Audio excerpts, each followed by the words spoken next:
Көп тіл білген көштен қалмас. Ендеше біз де өз көшімізге ілесейік. Армысыздар құрметті қазақ жұрты. Біз өзіміздің араб тілі сабағымызды жалғастырамыз.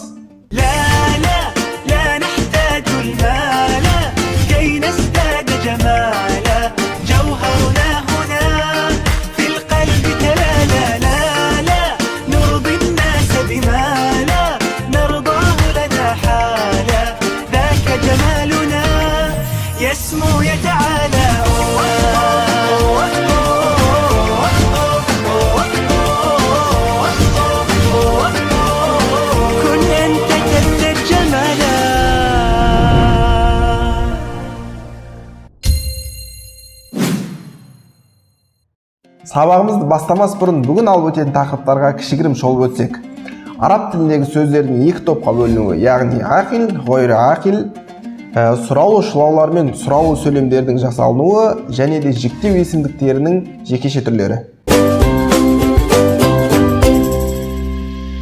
Бүгінгі сабағымыздың алғашқы тақырыбы араб тілінде сөздердің екі топқа бөлінуі, яғни ақил, ғойры ақил. Ақил, ғойру ақил.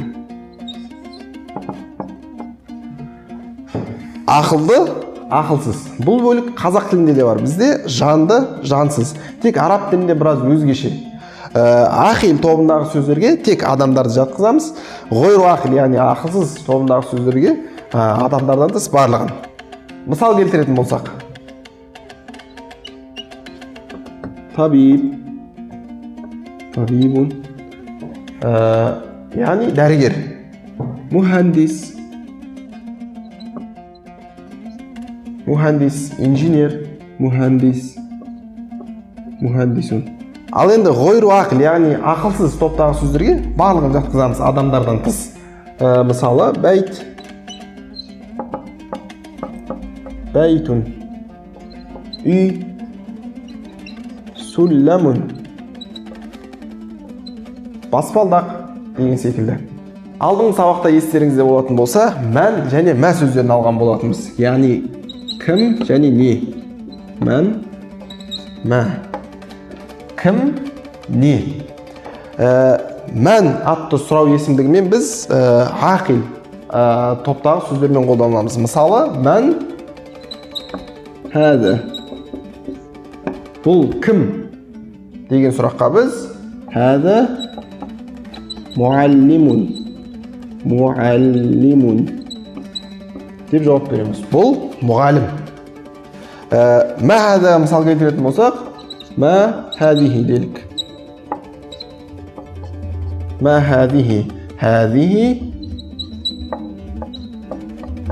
михфаза.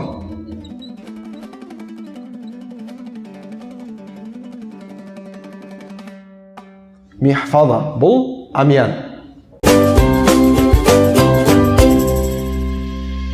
Бүгін сабағымызда алып өтетін келесі тақырыбымыз сұраулық шылаулармен жасалынатын сұрау сөйлемдер.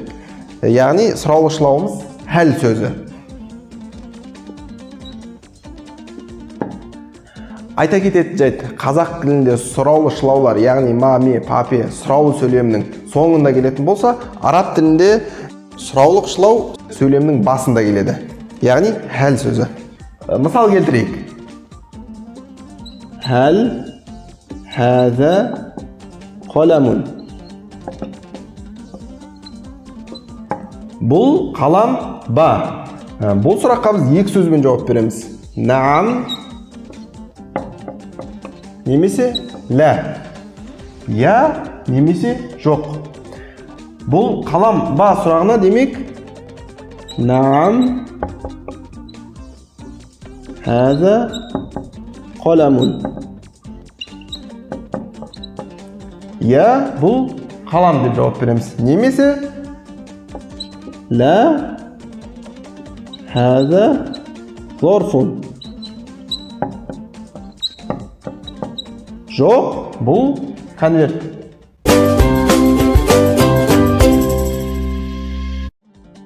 Бүгінгі сабақта алып өтетін соңғы тақырыбымыз жіктеу есімдіктерінің жекеше түрлері.